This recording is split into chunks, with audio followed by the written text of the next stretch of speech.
अस्सलामुअलैकुम एवरीवन। उम्मीद है कि आप सब लोग खैरियत के साथ होंगे, ठीक ठाक होंगे। Welcome back to my YouTube channel quick learning with Noor. Today our topic under discussion is Daud Kamal as a modern poet. Daud Kamal was a finest Pakistani poet, translator and critic. उनकी बर्थ 4 जनवरी 1935 में हुई थी, जबकि उनकी डेथ 5 दिसंबर 1987 में हुई थी और उनकी डेथ के टाइम उनकी एज 52 ईयर्स थी। उनके फादर का नाम चौधरी मोहम्मद अली था। वो उर्दू लैंग्वेज में भी पोइट्री करते थे, मगर मोस्टली उनकी पोइट्री इंग्लिश लैंग्वेज में लिखी जाती थी। उनकी पोइट्री मॉडर्निस्ट टाइम पीरियड से बिलोंग करने वाले इंग्लिश लैंग्वेज पोइट्स यानी कि टी.एस. Elliot, WB. येट्स और एजरा पाउंड से इन्फ्लुएंस्ड थी। उनकी बर्थ 1935 में हुई थी। Date is the time period before the partition of Pakistan and India, और इसी वजह से पार्टीशन के बाद उन्हें सब कॉन्टिनेंट से पाकिस्तान भी शिफ्ट होना पड़ा था। इसीलिए वो अपनी पोइट्री में डिसप्लेसमेंट और डिसलोकेशन के एक्सपीरियंस को भी शेयर करते हैं। उनको सूफीज़म और मोहम्मद रूमी के वर्क्स में काफी ज्यादा इंटरेस्ट था। रूमी को पोइट ऑफ मिस्टिकल थॉट्स के टाइटल से भी जाना जाता है। Sufism and mystical thoughts are directly linked to spirituality. इसी नोट पर अगर आपने अभी तक मेरे यूट्यूब चैनल को सब्सक्राइब नहीं किया तो इस चैनल को जल्दी से सब्सक्राइब कर दें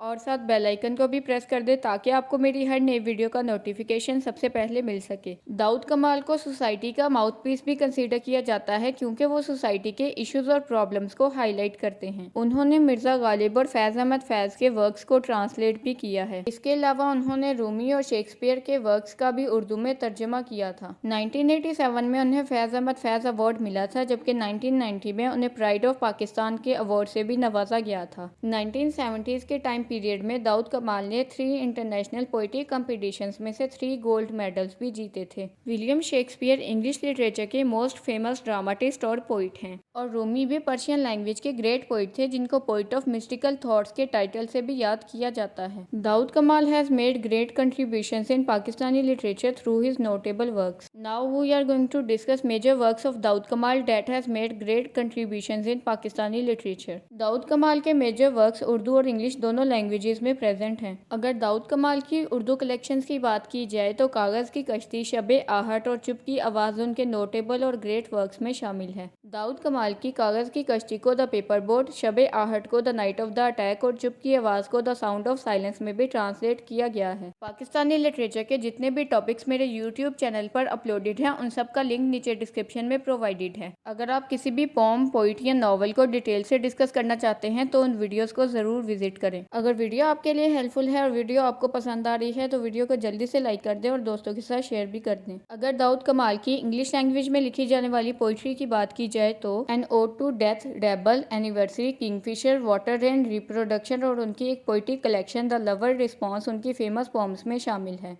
अगर राइटिंग स्टाइल की बात की जाए तो राइटिंग स्टाइल में कोई भी राइटर लैंग्वेज के थ्रू अपने थॉट्स या फीलिंग्स को एक्सप्रेस करता है। About the writing style of Daud Kamal, it is often said that he becomes the voice of the audience because he plays with the idea of brutal injustice with the common people in society. His poetry is rich with images, specially with visual images. Daud Kamal images poet like W B. Yeats और Ezra pound से भी inspired थे। वो अपनी poetry के through Himalaya, तारों भरे आसमान, चमकते हुए पानी और दरख्तों की खूबसूरती को बयान करते हैं। इससे ये साबित होता है कि वो नेचर को बहुत ज़्यादा पसंद करते हैं और नेचर में ब्यूटी को फाइंड आउट करने की कोशिश करते रहते हैं। क्योंकि सब कॉन्टिनेंट से पाकिस्तान शिफ्ट होते हुए उन्होंने डिसलोकेशन और डिसप्लेसमेंट को पर्सनली एक्सपीरियंस किया था, इसीलिए वो थ्रू आउट हिज लाइफ अपनी सेल्फ या रियल आइडेंटिटी की डिस्कवरी के लिए स्ट्रगल करते रहे। उन्होंने अपनी लाइफ में एक मिस्टिक फिलोसफी को भी अपनाया, that was no thy self, यानी कि अपने आप को पहचानो। इस फिलोसफी के थ्रू वो अपने रीडर्स को ये मैसेज कन्वे करना चाहते थे कि नेचर को बेटर सेंस में अंडरस्टैंड करने से पहले उन्हें खुद की रियल आइडेंटिटी या सेल्फ को अंडरस्टैंड करना चाहिए। He was not unaware of the current circumstances and unjust society that was surrounding him and he was very compassionate with poor people and wanted to serve humanity.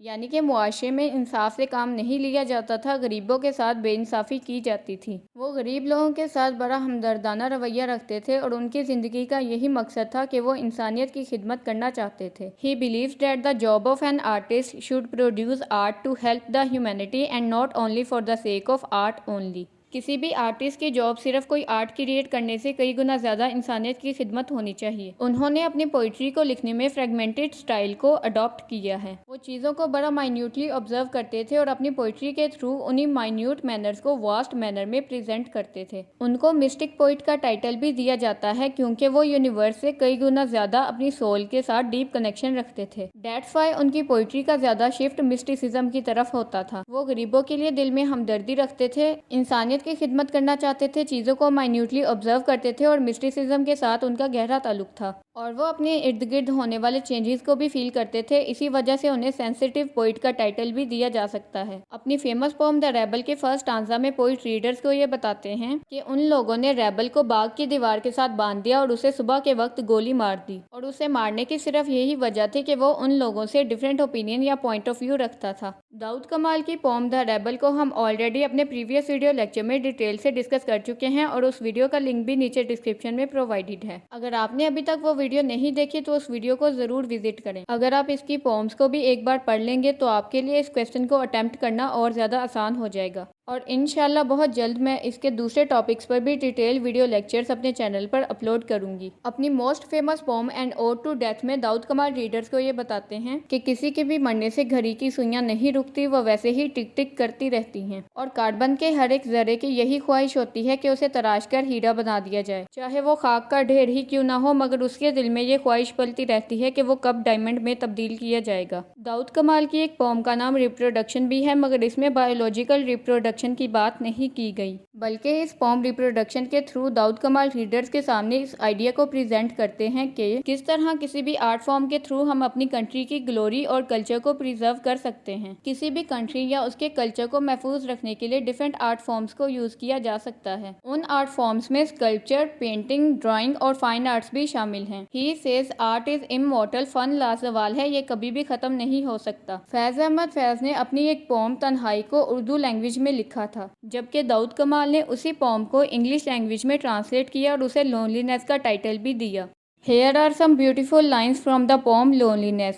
Fill the cups and drink to the lees, the bitter wine of loneliness. Lock up your slumberless doors, dear heart, for now no one will ever come again. वो अपनी तन्हाई की शराब P रहा है जो उसे बहुत ज़्यादा कड़वी लगती है, और वो मोहब्बत में नाकाम होकर अपने दिल से कहता है कि अपने दरवाज़ों को बंद कर ले, क्योंकि अब इस दिल में कोई दोबारा आकर नहीं रह सकता।